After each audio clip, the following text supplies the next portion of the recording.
সুপ্রিয় বন্ধুগণ, আজকে আমরা শিখব কারেকশন অফ সেন্টেন্স। তাই আসুন ভিডিওটি প্রথম থেকে শেষ পর্যন্ত দেখি এবং পুরো বিষয়টি বুঝি নিই। হ্যাঁ বন্ধুগণ, এর উপর ইতিমধ্যে 3টি ক্লাস দেওয়া হলো কারেকশন অফ সেন্টেন্স কিভাবে হবে, কোন কোন ক্ষেত্রে ভুল হয় সেই সকল বিষয়গুলো নিয়ে।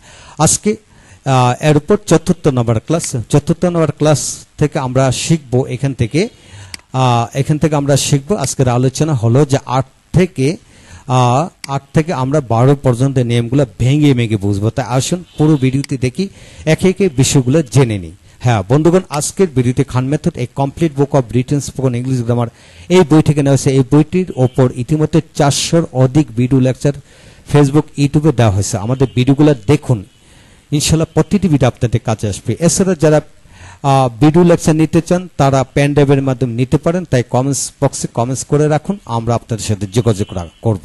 হ্যাঁ বন্ধুগণ, এখন আসুন মূল আলোচনা। আমরা শিখতেছি কারেকশন অফ সেন্টেন্স। 8 থেকে আমরা বাকিগুলো শিখব। হ্যাঁ বন্ধুগণ, লক্ষ্য করেন, একে এক আমরা শিখব। যেমন লক্ষ্য করেন এখানে 1/3, 1/4, 2/3, 3/4 এদের পরে যদি কাউন্টেবল নাউন বসে, অর্থাৎ ব্যক্তি, বস্তু, প্রাণী, গাছপালা ইত্যাদি, তাহলে প্লুরাল ভার্ব বসবে। কিন্তু আনকাউন্টেবল থাকলে সিঙ্গুলার ভার্ব বসবে। তো মূল কথা হলো এখানে যতগুলি শব্দ আছে এদের শব্দের পরে যদি কাউন্টেবল গণনা করা যায় তাহলে প্লুরাল হবে, আর যদি গণনা করা যায় না তাহলে সিঙ্গুলার হবে। তো লক্ষ্য করেন 1/3 অফ দ্য ওয়ার্ক, কাজের 3/1 ভাগ। হ্যাঁ বন্ধুগণ, কাজটি তো সিঙ্গুলার এমনি, তারপরে তার থেকে 3/1 ভাগ গণনা করা যায় না। হ্যাভ বিন ফিনিশড, শেষ হয়েছে। কিন্তু এখানে হ্যাভের জায়গায় কি হবে? হ্যাজ হবে। যেহেতু এটা সিঙ্গুলার এবং গণনা করা যায় না, এখানে হ্যাজ বিন ফিনিশড হবে। তারপরে 1/3 অফ দ্য স্টুডেন্টস, ছাত্রদের 3/1 ভাগ। হ্যাঁ বন্ধুগণ, ছাত্রদের 3 ভাগ। ছাত্র হলো 30 জন, এর মধ্যে 3/1 ভাগ হলো 10 জন। 10 জন কাউন্ট করা যায়, সেহেতু এখানে has pass in the exam, এই জায়গায় কি হবে? Have passed in the exam. হ্যাঁ বন্ধুগণ, ছাত্রদের 3/1 ভাগ বলতে ধরে নেন 30 জনে 10 জন, তাই এটা প্লুরাল, তাই এখানে হ্যাভ হলো। এখন আসেন 2/3 অফ দ্য স্টুডেন্টস, ছাত্রদের 3/2 ভাগ। হ্যাজ ডান ওয়েল, ভালো করেছে। তো এখানে উত্তরটি হবে 2/3 of the students have done well, ছাত্রদের 3/2 ভাগ ভালো করেছে। তো বন্ধুগণ, ছাত্র হলো 300, এখানে 200, 3/2 ভাগ হলো 200 জন ছাত্র ভালো করেছে, 100 জন ভালো করেনি, এইভাবে বুঝতে হবে। তাই এখানে হলো, এখানে হ্যাজের জায়গায় হ্যাভ হলো, আর এখানে থার্ডের জায়গায় থার্ডস হলো। আমরা জানি যে 2/3, অর্থাৎ বন্ধুগণ এখানে 2/3, 3/3, 4/3 এগুলো মানে এইভাবে থার্ডের আগে যদি সংখ্যা থাকে তাহলে এখানে কি হবে? এস যোগ করতে হবে। এখন আসুন 9 নাম্বার, আইদার অর, নাইদার নর, নট অনলি বাট অলসো, অর্থাৎ অর, নর, বাট অলসো এদের পরবর্তী সাবজেক্ট অনুযায়ী অক্সিলিয়ারি ভার্ব বসবে বা মূল ভার্ব বসবে।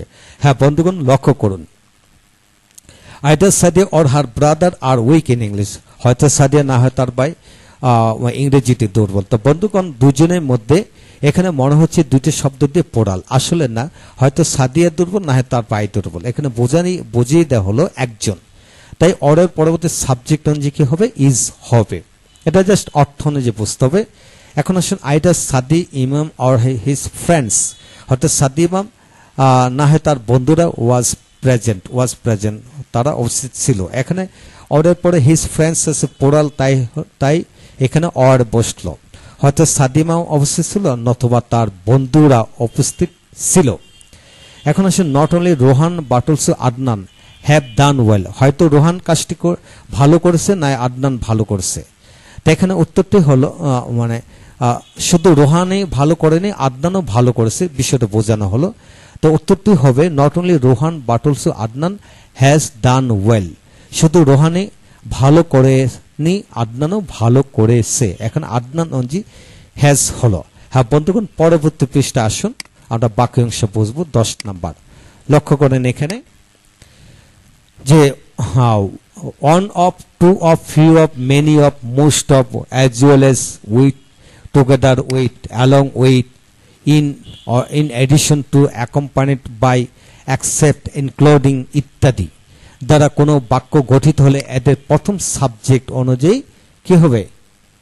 অক্সিলিয়ারি ভার্ব বসাতে হবে বা মূল ভার্ব বসে।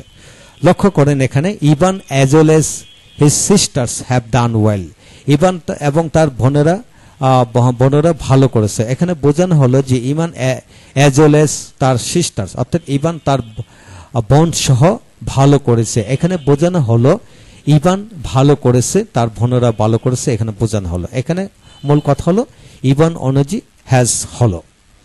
এখন তার teacher accompanied by his students, শিক্ষক ছাত্রদেরকে নিয়ে আর গোয়িং টু পিকনিকে যাচ্ছে। তো মনে হচ্ছে শিক্ষক ছাত্রদের সাথে পিকনিকে যাচ্ছে, এটা প্লুরাল মনে হচ্ছে কিন্তু আসলে না, এটা হলো সিঙ্গুলার।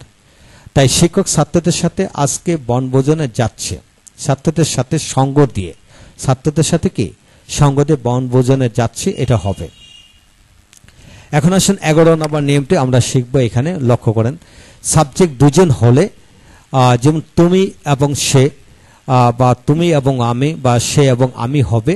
তবে সাবজেক্ট তিনজন হলে এখানে থার্ড পারসন, সেকেন্ড, থার্ড এবং ফার্স্ট পারসন হবে। কিন্তু মন্দ ক্ষেত্রে ফার্স্ট, সেকেন্ড, থার্ড তিনটে এইভাবে হবে। কারণ ইংরেজটা বিনয়ী জাতি, তাই তারা নিজেদের দোষ প্রথম স্বীকার করে। হ্যাঁ বন্ধুগণ, লক্ষ্য করেন তুমি এবং সে have done well in the exam. লক্ষ্য করেন তুমি এবং সে কাজটি করেছে।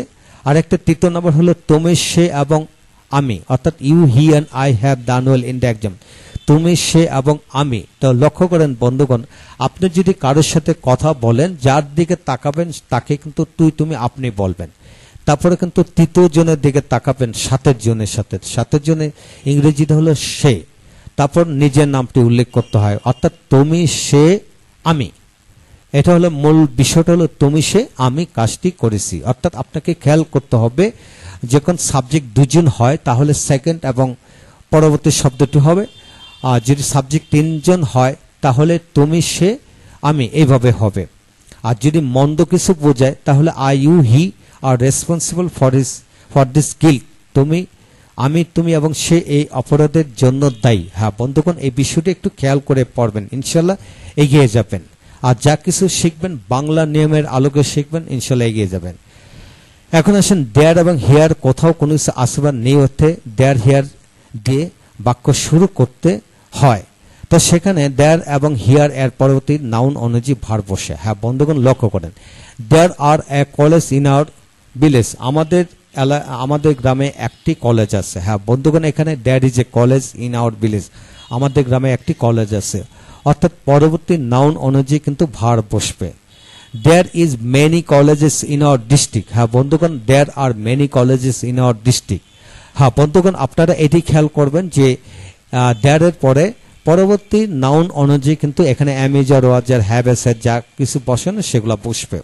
হ্যাঁ বন্ধুগণ, এই বইতে অর্থাৎ খান মেথড পাবলিকেশনে এই বইতে দেয়ারের ব্যবহার দেওয়া আছে। একসাথে দেয়ার দিয়ে 48 ভাবে পড়া যায়। যেমন there is, there are, there was, there were, there has been, there have been. এইভাবে আমরা there will be, there shall be, there can be, could be, might be, এগুলো বসে একসাথে 48 ভাবে পড়া যায়। তাই আপনারা যদি দেয়ারের ব্যবহার পরিপূর্ণভাবে শিখতে চান তাহলে সেখান থেকে ভিডিওটি দেখে নেন এবং উক্ত ভিডিওটি দেখে আপনারা শিখে নিতে পারবেন পরিপূর্ণভাবে। হ্যাঁ বন্ধুগণ, আজকে এই পর্যন্তই। পরবর্তী ক্লাসে আমরা শিখব এরর্স অফ নাউন কোথায় কোথায় বসে। আমাদের সাথে থাকুন। Thank you very much.